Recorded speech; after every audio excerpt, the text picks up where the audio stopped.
Hey guys, this is a Canon Pixma MP560 printer.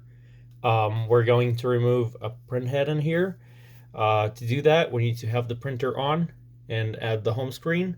And then what we need to do is we're just gonna lift this top portion as if we're changing the ink cartridges and let the carriage unit slide to the middle right here.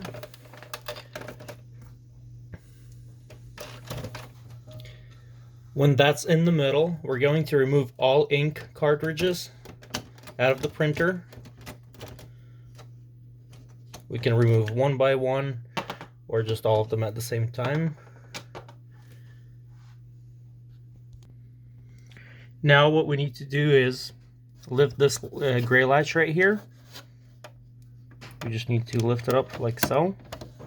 And our print head is now easy to pull out. Just lifts up and towards you.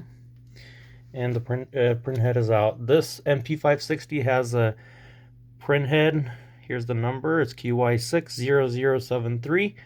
It's usually inexpensive to get it online, around $40. Well, inexpensive compared to other print heads that are out there for Canon. A lot of them run at about $80, and this one is $40 to $50. And a lot of them are going to be new. So to put it back in after you've cleaned it or whatever you took it out for, I'm just putting it right in so I could show you how to do that, but I do need to clean this print head. I'm just gonna position it right there and let it just slide without pushing it.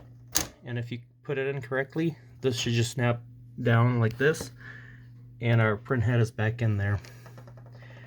So on this printer, this is what the nozzle check looked like. It's not good because the black is supposed to be right here on top, and usually the reason for it is either a clogged clogged nozzle, or in my case it's an empty ink cartridge.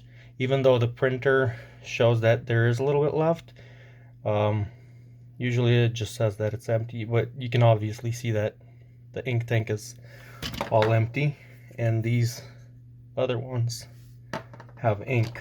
So in my case, I would just replace the black cartridge and I should continue printing without any problems. But thank you for watching. Please subscribe to our channel, and if you have any questions, put them down in the comments below. I'll try to answer them if I know the answer to it. Have a wonderful day.